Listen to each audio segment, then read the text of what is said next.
Yeah, you could Now you're know ready. somebody for a long time and not ever know that person in the way that you're supposed to know them. Why do I have to ask? Why not? Because your person wants you to ask. Right. Let's go get a donut!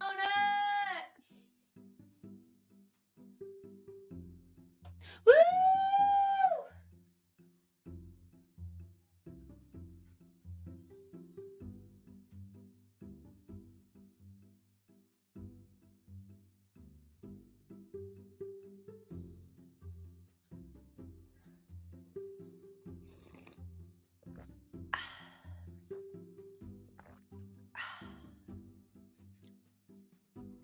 Hey everybody, welcome into Folklore and Flourish. You are here with Jane and Mark and Blue Box 29.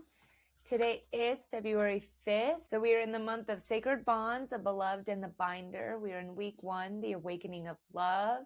And remember that on February 8th, we will recap what the winter months and what February symbolizes again as a little refresher. But if you want to check out February 1st, we did that for you there. Today for February 5th, the Awakening of Love, we have the confession. So the theme today is love spoken aloud, the confession. Our 4 stories come from Greek, Ethiopian, Japanese, and Lakota folklore. And we'll see you after these 4 stories.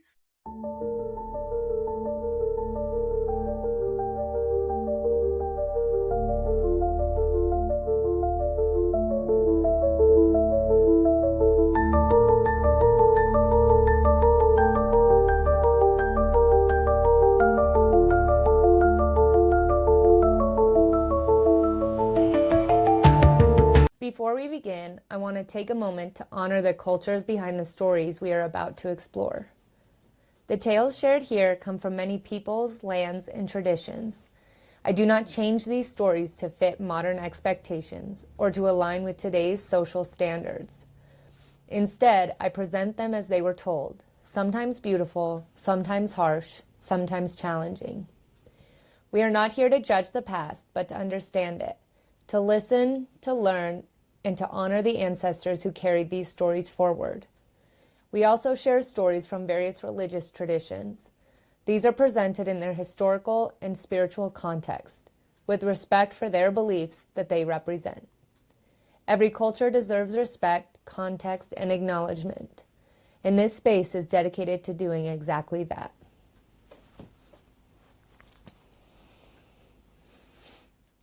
Story 1, Paris chooses Aphrodite. In Greek tradition, confession is not gentle. It is consequential. To speak a truth aloud is to reshape the world. Words, once uttered, do not dissolve. They bind, provoke, and set events in motion that cannot be recalled. Paris was not raised as a prince. Though born of King Priam of Troy, he was sent away as an infant after a prophecy warned that he would bring ruin upon his city. He grew instead as a shepherd on Mount Ida, removed from power, living close to the land, untouched by courtly ambition. Paris was known for fairness. It was this reputation that drew the attention of the gods. At the wedding of Peleus and Thetis, Eris, goddess of discord, cast a golden apple among the guests. Upon it were inscribed the words, "To the fairest." 3 goddesses claimed it. Hera offered sobriety and kingship. Athena offered victory and glory in war. Aphrodite offered love. Zeus refused to choose. Instead, the judgment was given to Paris. This moment matters. Paris did not seek this choice, but confession is not always voluntary. Sometimes truth is demanded of us before we are ready. Each goddess whispered promises. Each offered a version of fulfillment: power, honor, desire. Paris listened, and then he spoke. He chose Aphrodite. This was not a quiet preference. It was a declaration made before gods. In Greek myth, to name a choice aloud is to consecrate it. Paris did not simply accept Aphrodite's gift. He aligned himself with it. Aphrodite promised him the love of the most beautiful woman in the world, Helen of Sparta. Paris's confession set fire to fate. The choice did not bring immediate reward. It brought consequence. War followed, cities fell, thousands died. Troy burned. Greek tradition does not soften this. Paris's confession is not framed as romantic bravery alone. It is framed as human truth spoken without full awareness of its cost. And yet, the myth does not condemn him entirely. Paris did not choose dominance. He did not choose conquest. He chose love, even knowing it would disrupt order. In a world governed by hierarchy and power, this choice was radical. Confession here is alignment. To speak one's truth is to side with a value, not just a desire. Paris confessed what he wanted most, not what would protect him best. Aphrodite does not promise peace. She promises union. And union, in Greek myth, is dangerous. Love spoken aloud cannot remain private. It demands witness. It invites conflict. It forces hidden tensions into the open. Paris's confession fractured the illusion of stability that surrounded Troy long before Helen arrived. The war did not begin because of love alone. It began because love exposed what was already brittle. This is the deeper truth of the myth. Confession reveals fault lines. Paris did not create chaos from nothing. He named a truth that destabilized a world built on restraint and dominance. Once spoken, it could not be unspoken. In Greek tradition, silence preserves order. Speech creates fate. To confess is to choose consequence over concealment. Paris chose, and the world answered. Story 2. Solomon and the Queen of Sheba. In Ethiopian and Israelite tradition, confession is not impulsive, it is deliberate. Truth is not shouted, it is tested. Wisdom is not proved by answers alone, but by the willingness to reveal what one does not know. Love spoken aloud, here, is not romance first. It is recognition earned through exchange. Solomon was king of Israel, famed for wisdom granted by God rather than seized through conquest. His court was known throughout the ancient world as a place where riddles were answered, disputes resolved, and truth uncovered through discernment rather than force. But wisdom invites challenge. Far to the south ruled Queen of Sheba, called Lakota in Ethiopian tradition. She was sovereign in her own right, governing a wealthy and powerful land. She did not travel as a supplicant, she traveled as an equal. The Queen of Sheba came to Solomon with questions. This matters. She did not arrive asking for alliance, marriage, or protection. She arrived seeking truth. She brought riddles, difficult problems meant not to humiliate, but to test the depth of Solomon's understanding. In ancient tradition, riddles are not games. They are thresholds. To answer them is to reveal how one thinks, not merely what one knows. Solomon answered them all, but the story does not end here. The Queen of Sheba was not impressed by the answers alone. She observed how Solomon ruled, how he listened, how he spoke to those beneath him in status. She watched his restraint, she measured his humility. Wisdom, she understood, is revealed in behavior. Only then did she speak. She confessed what she had come to learn. In biblical tradition, her confession is admiration. In Ethiopian tradition, preserved in the Kebra Nagas, it is deeper. It is recognition. Lakota acknowledged Solomon's wisdom openly. She named what she had seen and affirmed its truth aloud. Before his court and her attendants, this was not flattery, it was alignment. And Solomon, in turn, confessed. He spoke of his God, of the source of his wisdom, of the limits of human understanding. He did not claim superiority, he revealed dependence. In ancient kingship, this is rare. To confess one's reliance on divine guidance is to reject the illusion of absolute power. Between them, truth moved both ways. In some traditions, Solomon desired the Queen of Sheba. In others, their bond remained intellectual and spiritual rather than romantic. What remains consistent is that their connection was sealed not by possession, but by exchange. They spoke honestly. In Ethiopian tradition, their union resulted in a child. Menelik I, who would become the first emperor of Ethiopia and bring the Ark of the Covenant with him. Whether literal or symbolic, this outcome reinforces the central theme. Confession creates lineage. Truth spoken aloud shapes nations. The Queen of Sheba did not lose sobriety by acknowledging Solomon's wisdom. She gained clarity. Solomon did not lose authority by admitting limitation. He gained depth. Confession here is mutual. It is not one soul unveiling itself while the other remains guarded. It is a shared willingness to be known. This is why the story endures. In ancient Near Eastern culture, silence preserved hierarchy. Confession disrupted it. To speak truth aloud was to invite equality, even temporarily. The Queen of Sheba and Solomon met on that ground. They did not need secrecy. Their words were witnessed.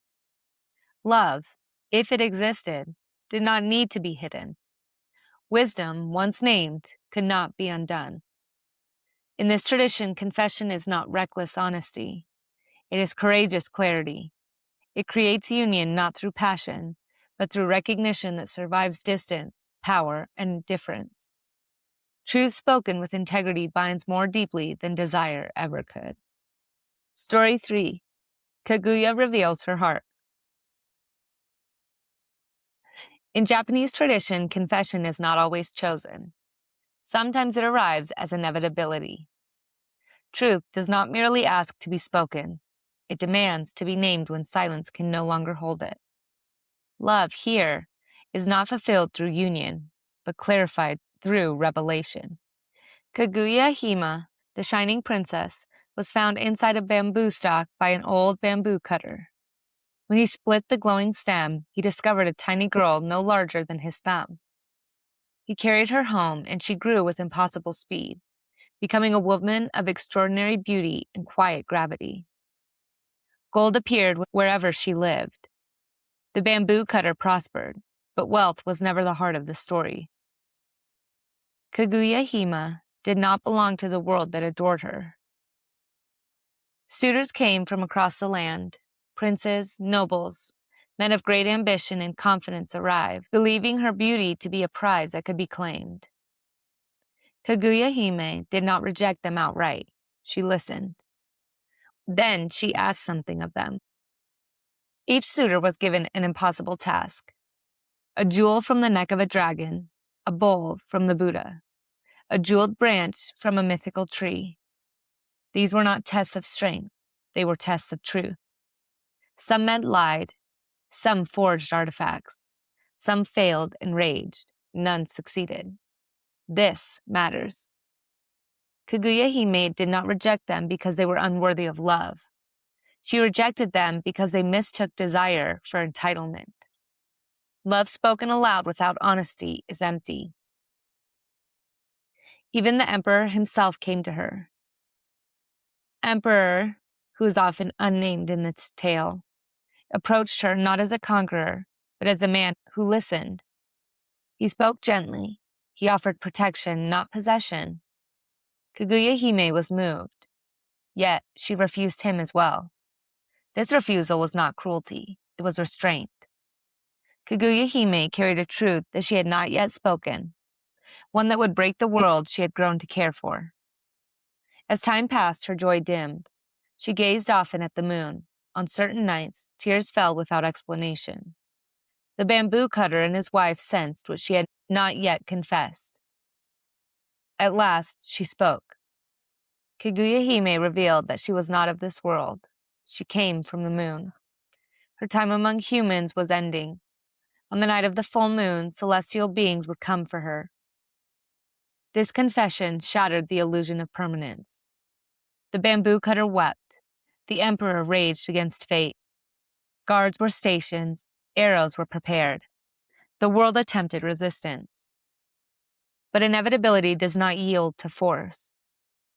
On the appointed night, the moon shone brighter than it ever had. Heavenly beings descended, untouched by weapons or will. Kaguya Hime dressed herself in the robe she had avoided until now, a garment said to erase earthly sorrow.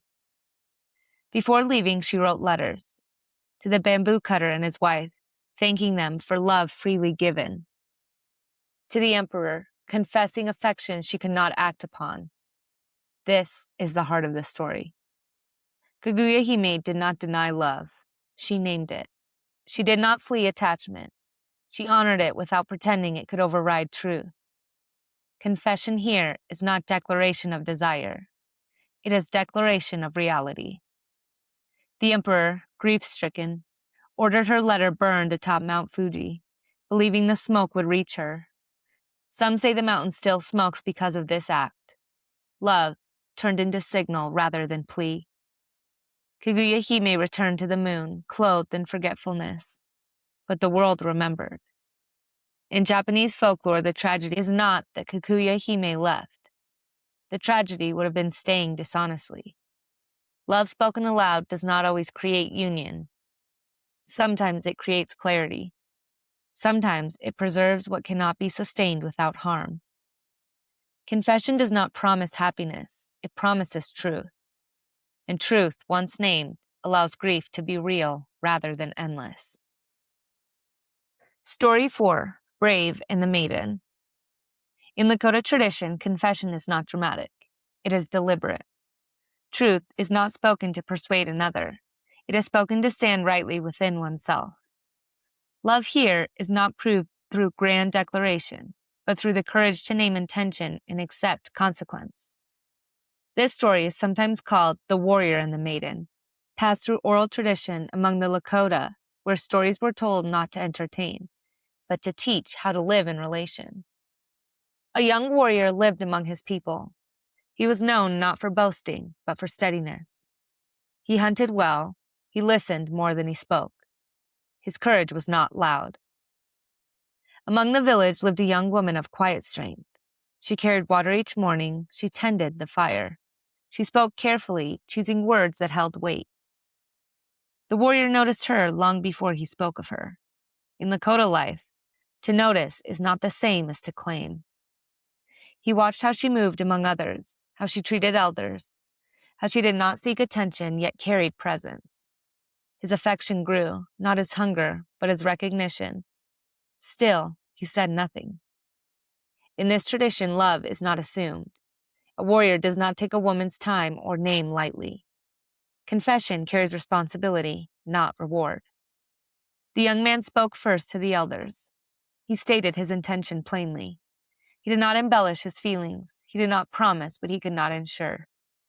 He said only what he wished to speak to her with honesty, and what he was prepared to accept, and that he was prepared to accept her answer, whatever it might be. Permission was granted. This matters. Love, spoken aloud, is never isolated from community. It is witnessed. When the time came, the warrior approached the maiden. He did not touch her. He did not flatter her. He spoke directly. He told her that he saw her, that he respected her, that he felt drawn to walk alongside her if she wished it, but that he would not dishonor her by pretending choice did not exist. This was his confession. He did not say he needed her. He did not say he would die without her. He did not place the weight of his happiness upon her answer. He named truth and waited. The maiden listened. In Lakota tradition, silence is not absence. It is consideration. She did not answer immediately. She asked time. This was not avoidance. It was respect for herself in the gravity of what had been spoken. Days passed. When she returned, she spoke clearly. She told him that she honored his courage, that his honesty mattered, but that her path, at that moment, lay elsewhere. She was caring for family. She was not ready to bind her life to another's. Her confession was also truth. The warrior accepted her words without protest. This is where many versions of love stories end. The Lakota teachings continue. The warrior did not retreat into bitterness. He did not attempt persuasion. He did not shame her for honesty. He carried his truth with dignity. Time passed. Seasons turned. Their lives continued, separate yet respectful. Years later, after loss, after growth, after After the maiden had walked through grief and responsibility, she returned to him. This time, she spoke. She told him that she remembered his confession, that it had mattered not because it promised union, but because it honored her autonomy. She told him she now wished to walk beside him, if he still held that desire. He listened. He did not assume entitlement from the past. He did not claim reward for patience. He spoke again from the present moment.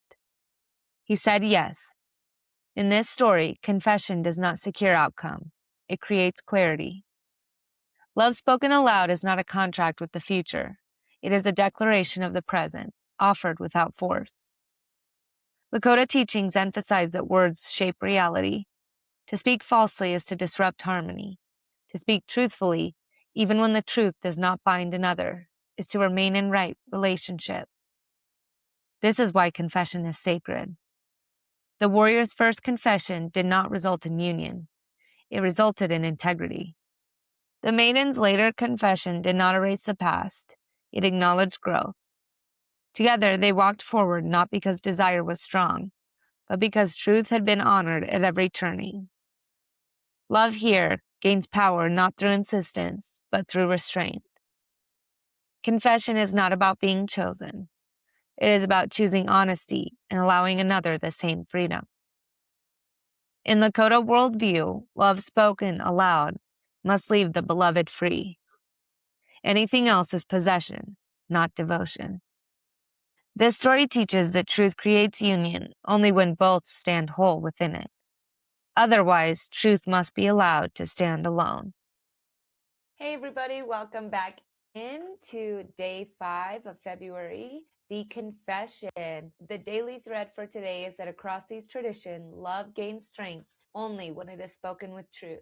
Paris names his desire and reshapes the world through choice. Solomon and Sheba meet as equals through honest exchange.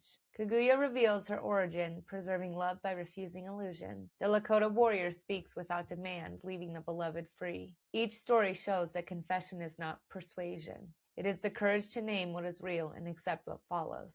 Love becomes union only when truth is honored on both sides. February 5th, the confession. So our theme for today was love spoken aloud, and our lesson is that truth creates union. Truth creates union. Our first story, we're already jumping back into the Greek story with Paris. So Paris's confession is not a simple love story. It is a myth about the cost of naming desire aloud. So you reap what you sow. The choice that was thrown on him, right? The choice that led to the Trojan War. Paris had this prophecy on him before when he was much younger, and the gods just came in, and it was because Zeus didn't want to pick which one was the fairest out of the 3. And so he had Paris choose instead. He was choosing which one of the goddesses were the fairest. And then they all bribed with their own thing. And she offered him love and marriage to the most beautiful woman. And that hot chocolate is delicious. So in Greek tradition, truth spoken without courage is dangerous, but truth unspoken is corrosive. Confession binds a speaker to consequence, shaping history itself. Paris's confession was not necessarily choosing one of the 3. It wasn't the debate of Hera, Athena, Aphrodite. It was out of the 3 things that they offered him, which one did he want? Right. Which one was his desire? Yeah. Yeah, and he wanted what Aphrodite had to offer. But did she say it was Helen before or after? I believe she said before. So he knew what he was getting into. Yeah. So he confessed his desire. Doucher. Was to covet someone else's wife. Yeah. And so, that's what she gave. But it also is that deeper acknowledgement of Paris's character. Out of all of the skills that those 3 had to offer, out of their talents, Aphrodite's was the one that he valued the most. Beauty and love was what he valued the most. Yeah. And so that is also his confession. He didn't choose the one that would protect him on the battlefield. Right. He didn't. He chose the one that he desired. And that he's like, this is what I'm feeling. That had huge this is what we're going to do. Yeah, huge ripples throughout the whole land. I mean, we see whose wedding were they at? Okay, so the wedding, this is something interesting. This happened at Thetis's wedding. Okay. This was an arranged marriage by Zeus, I believe. With Helen? No, Thetis, because Okay. it's Achilles' mom. It's that water one that he was all hot and bothered with, right? But he married off. So what I'm getting at is, at Achilles' mother's wedding, the choice was made that would cause Achilles' death, inevitably, because that choice led to the war, which enacted his prophecy. And then that's what you get for being a snooty little god. You think you know what you're doing. Well, guess what? You just caused all this. They didn't care. Yeah, but they cared that they killed their own. She cared that she killed her own son. Oh, yeah. So just that whole circle of connection. But it was all meant to happen. Like, no matter what. Right. Just interesting who he was. Did he want power? Did he want honor on the battlefield? Right. Or did he want love? And he wanted love. So that's what he got. Our next story, Solomon and the Queen of Sheba. This is both Ethiopian and Israelite tradition. I love when the stories cross. Yeah. So the story of Solomon and the Queen of Sheba is not primarily a romance. It is a narrative about mutual confession through wisdom. Truth spoken aloud without domination or concealment creates connection that outlives personal encounter and shapes cultural identity itself. Which one was this again? This was Solomon and the Queen of Sheba. But what happened in it? So she went to Solomon seeking his wisdom. They challenged each other. She went in as an equal. Her being a queen, him being a king. He was the wisest, got stuff done. And she went to him to figure out all of her truths. She had some things she wanted to know. And he was challenged, but he also realized through her that he also had limitations. So there was that mutual respect between them. And so their truth spoken aloud created that connection between them. And yeah, there are some accounts where it's romantic, others where it's platonic, whatever it may be. The relationship was meaningful in that way.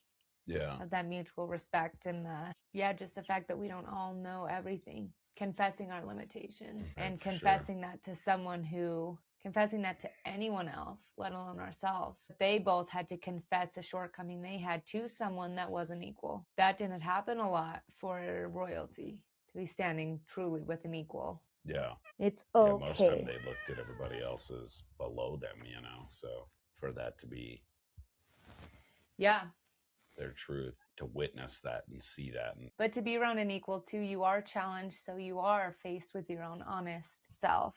So it shaped that identity as well and opens the door. It opens the doors quite a bit for your people if they know that their ruler is seeking growth, is being challenged. Yeah, moving straight into the third one, Kaguya Hime. The third one was the one that I really liked. I like the Lakota one too, though. The Lakota one was good as well. These last two I actually liked. So Kaguya Hime's confession is not rejection of love, but refusal of illusion. In Japanese tradition, love spoken aloud must align with reality, even when reality brings sorrow. Confession here protects both the speaker and the beloved from a future built on denial. I love that. Yeah, I thought that was a harsh and beautiful reality that we forget about because movies tell us the exact opposite. Yeah. That if your love is difficult, if you have to fight against all odds, that's when you know it's real, and that's not. That's when you're living in this illusion. Right. And it goes along the lines of, if you believe that this is what you're supposed to get. I like how it says it protects both of them, the speaker and the beloved, and I really, really loved the way that she resolved it at the end. It didn't need resolution, but that she allowed it to be what it needed to be, and then when it was her time to go, she said, oh, yes, it wasn't you, it was me, but here's why. This is an inevitable reality, and then it's nothing else, so it couldn't be anything else. I love that she didn't even allow herself to get hurt more beyond that. Yeah. To test those limits, to go whatever, to question. No, it was just no, because I know where this could go and I know where it will go. So that sacrifice, because there are cultures that still have that deep respect and Well, I guess they have that deep respect for the tradition they used to hold. Of there are customs in terms of marriage, of who, what, when, where, why, and to acknowledge the reality of those situations, whether it's in your control or not, but to just acknowledge them is a beautiful thing in general. This is not going to work. That doesn't mean the love isn't real or that the love isn't strong. You might even be a soulmate of mine, but not in this lifetime. And that it hurts. But what if you go down that path and the person you were meant to be in this world ends up alone because you failed to meet them? And that was your job, is to make sure they didn't. So their path was altered and they have to come back again to relearn their stuff because you failed to follow yours. Mm-hmm. And that's the thing, is there's times where we sign up to come down here and choose what our path is. And, we got to remember, what was that, for one? And then not be ignorant to the choices that are laid in front of us.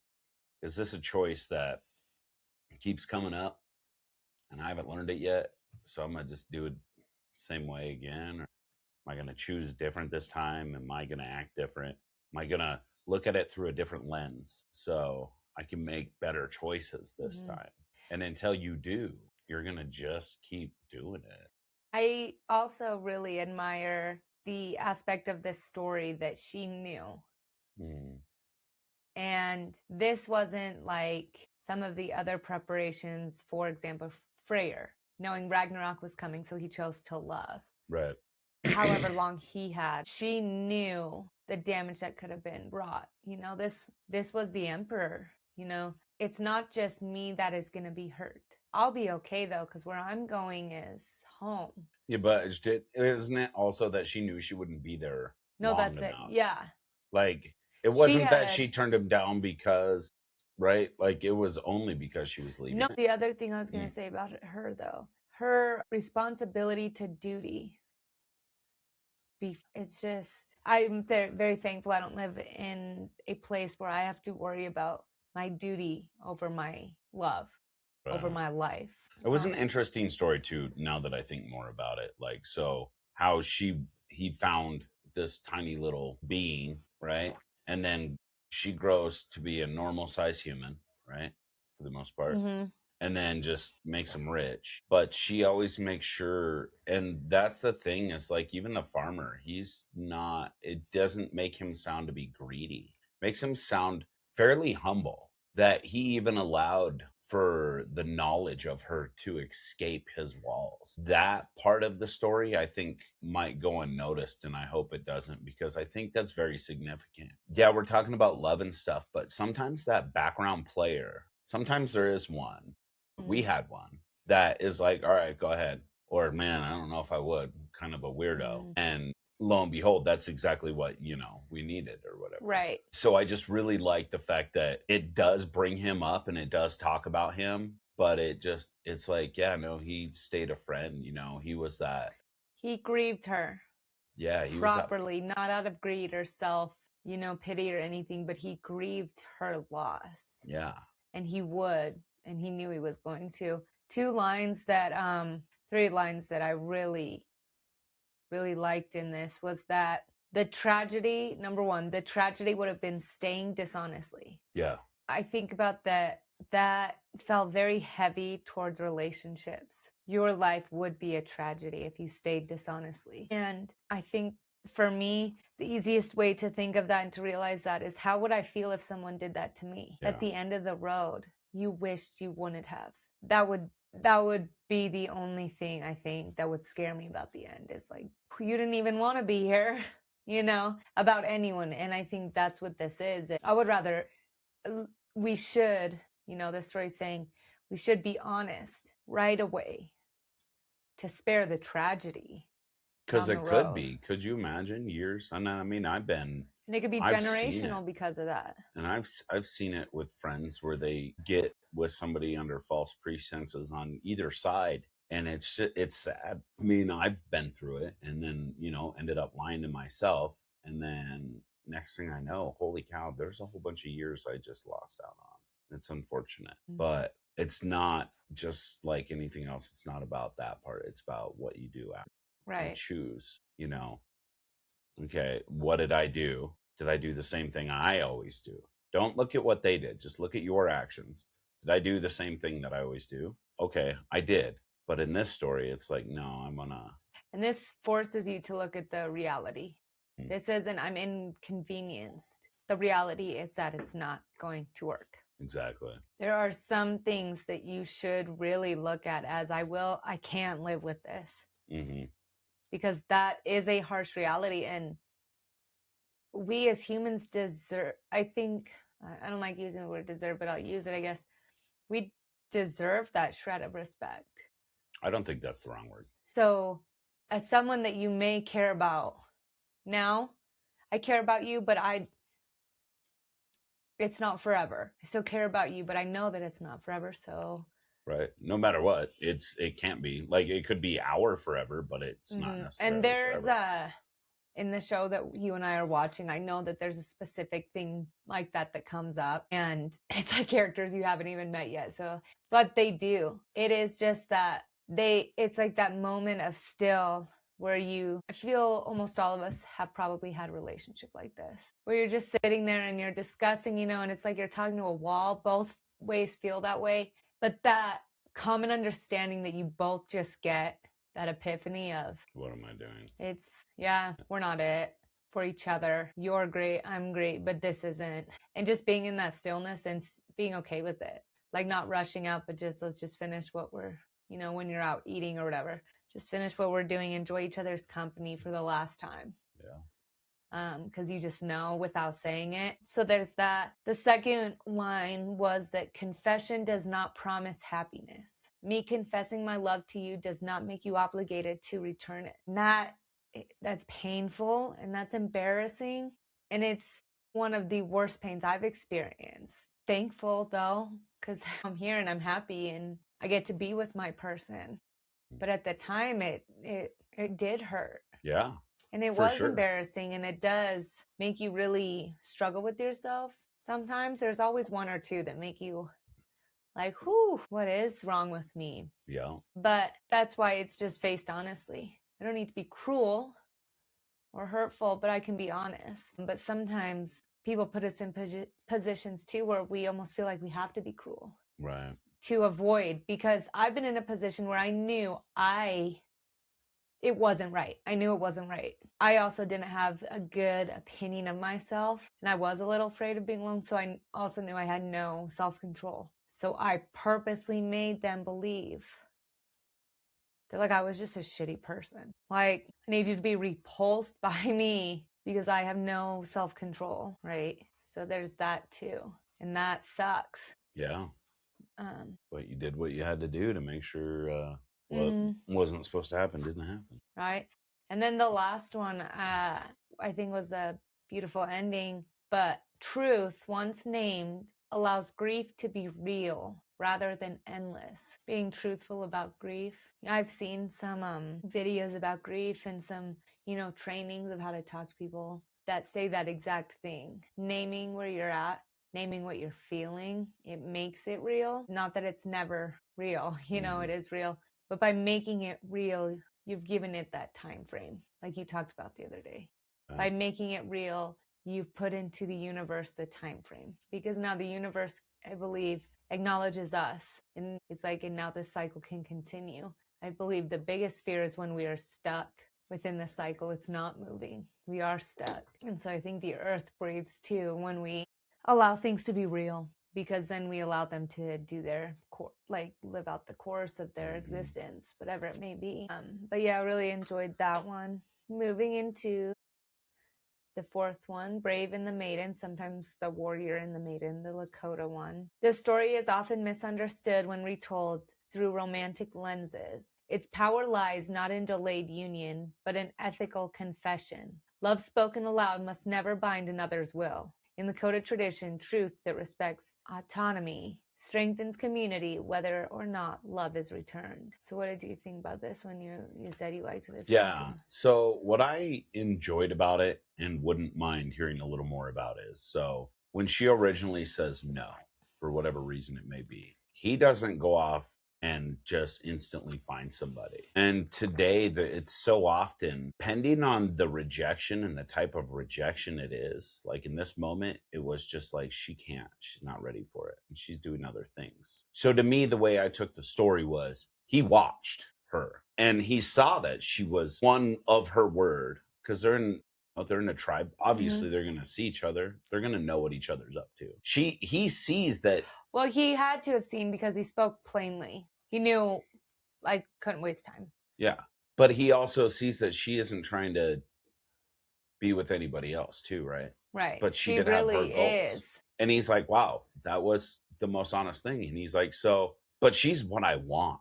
So this is where I start like really getting into it. Because he's like, no, this is what I want. She's doing exactly what she said she was going to do. So I'm not going to do anything else because she is what I want. And if it's meant to be, she'll come. Right, when she has the opportunity. Or because he saw her actions. Like he saw that she wasn't doing anything else. So when she decided, he's going to be like, you're also going to see me. You're going to see that I'm waiting. So that conversation stayed open. And he did that without having to tell her. And just waited. And I love that about this story. I think he also didn't avoid it in anyone else either, though. He was honest about his intentions, what he was feeling. Obviously hadn't felt that way about anyone else, but he never went back and forced it on her either. It wasn't like, okay, everything's in order. What's your excuse now? Because it could have been she's a whole different person, right? And maybe she just doesn't want you. Right. You know, and I love that he didn't. Or she realizes she doesn't want you or whatever it may be. Yeah. It was never like that. It was never, well, now that you've suffered, you're going to be with me or anything like that. It was, okay, I'm taking you for your word. I really enjoy meeting people that I feel like we can do that with. Right. Where you look at them and just for whatever reason, you're like, it feels right. All right, I'm going to take you for your word then. And that's what happened here. Yeah. And I do believe exactly what you said. If it's meant to be, it's meant to be. Whatever things she went through before she found him were necessary. Mm-hmm. And I don't believe that it was ever her last resort, but something that was there within her that whole time. She had known him. So there was something there. Her opinion of him was there that whole time. So something eventually sparked it and went, now it's time. Yeah, you could know somebody for a long time and not ever know that person in the way that you're supposed to know them. And your body and your emotions, everything within you, your soul finally just allows you to go, now you've learned the lessons. Right? Like to be ready for them. You get a certain look and you're like, wait, where did that come from? You know, all of a sudden you were like, man, this person is just really doing it for me.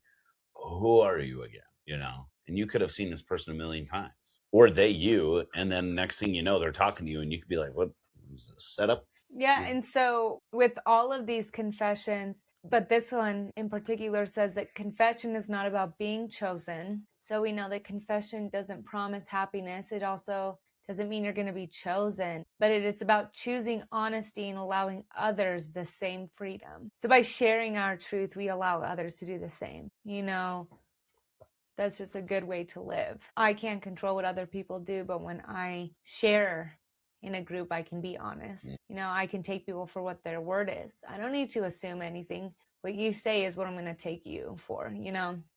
Right. I may see your actions and everything, but I'm not going to do that thing of, oh, well, I was just hoping that you would do this. You should have asked. You should have been direct. Yeah, I dislike when people don't actually ask. Ask me. Don't hint. Ask. Use your people words. And it's fun almost sometimes when you're playing that game with someone that does it. Oh. And you're just waiting and watching. And it's, what do you really want to say? Oh. You know? Like, do you want to go to dinner? Yeah, I forgot about that earlier. But yeah, I guess I did do that to you. What? Why don't you just ask me? Why don't you just ask me? So what are you really trying to say? I forget exactly how you did it, but it was pretty close to all of these like meshed in. No, it was exactly what I just said. Why don't you just ask? Yeah, why don't you ask what you're really wanting? Yeah, and you did right away.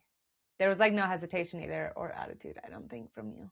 No. You were just like, will you come to dinner with me? Yeah, because you were just like. And then, of course, I'm like, well, thank you. How hard was it? But that's the thing is because we enjoy being asked. Like, we want to be asked, and I know you do. You want to feel invited, you know? Like, I don't like feeling obligated to do things. exactly. And when it's like, I kind of expect, and then I'm like, I get it. So maybe I should just use my words. And it's not hard, and you don't have to be rude, and it doesn't have to come from a place of anger or like just any type of resentment or anything. yeah, like that. just like, why do I have to ask? Why not? Because your person wants you to ask. Right, So like ask we can them. go all the time, you know, and it wasn't, I didn't want to. Yeah, I didn't go last week either.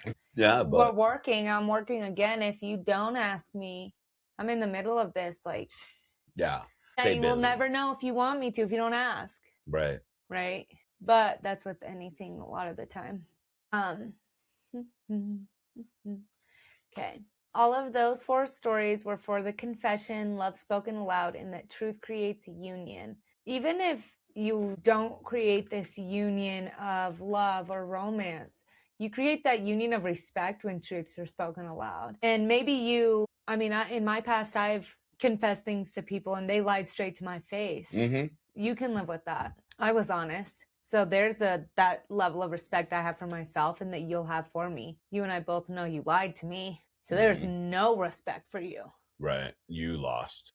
Walked away with, you can't be trusted, you know? And so there's that as well. But our reflection is, what truth of my heart have I been afraid to name? What truth of my heart have I been afraid to name? So we're going to think about that today. It'd be really fun to just do more of these questions with others, you know? We used to really answer a lot of these together, and then now I feel like we've kind of been answering them with ourselves and maybe touching up on them and stuff. But anybody watching this, just even if you just take the questions and you ask somebody else, or you talk to them, or you share the ideas that you had, that's kind of what this is about too. So anyways, your reflection question is, what truth of my heart have I been afraid to name? And then today you're going to speak one honest emotion aloud today, even if only to yourself. So you're going to speak an honest emotion aloud today, even if it's only to yourself. I know I already did that personally today. Yeah. Before we recorded, you know, and it's just one of those things. And I wasn't saying it for recognition from anybody, just for the simple fact of, this is how I'm feeling, so you understand. And I think it makes it, to me, it makes it better. What did you say? Just that I'm upset about the things that are going on. Like, I'm like, man, is the universe just like, here you go? Oh, yeah. You know, it's like, yeah, it is frustrating. Why? So when we were driving home, yeah. Yeah. And it's like, boom. Yeah. So I was going to say that. No, but that's, so you already did it. That's what's interesting is these fall in line sometimes without even knowing it. But now I will do it with intention now. Yeah. You know, knowing that was something I did, but now if I give it more. Right. Or even if you just pinpoint once, like the thing that's making you the most upset about it. Right. Something hopefully you can control. Yeah. You know, or maybe it is just the simple fact that there's anything out of your control. But yeah, we're going to do that today. If you have already done that, do it with intention this time. It'll just make it that much stronger, I think, right? You know, that same result that you're trying to get, now you're adding intention behind it. So it's got to be even, you know, just more powerful. And then our application, our thought to walk away with is that love gains power when it is spoken with integrity. Yeah, so love gains its power when it's spoken with integrity.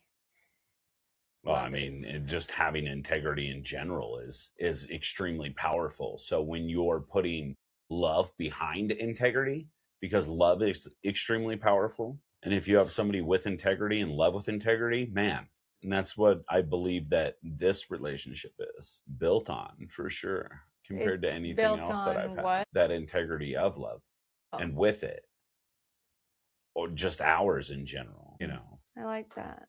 That makes me feel good. Good. Does it make you want a donut less? No. All right, folks, we got to go get a pastry. I do want to acknowledge a lot of this stuff, how we've been talking about, and we will throughout the whole year. I mean, we're only in the second month, and you'll hear me say probably a bajillion times, actions over words, actions over words. Yeah, you can confess you love me, but make me believe it sometimes. And the exciting thing is, right after the confession, tomorrow we get into the action. So we get into love as an action.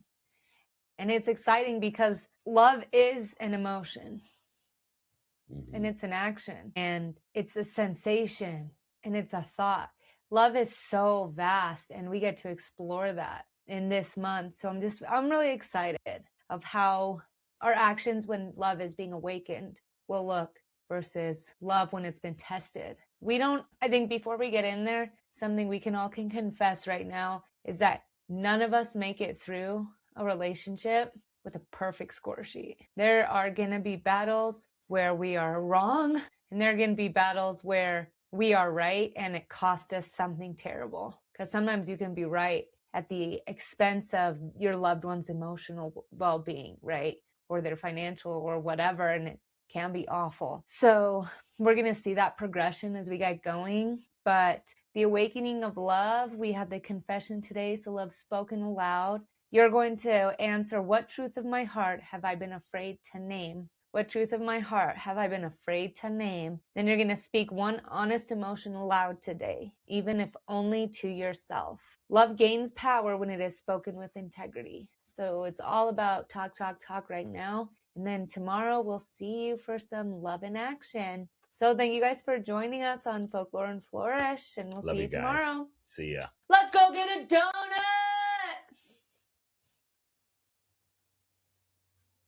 Woo!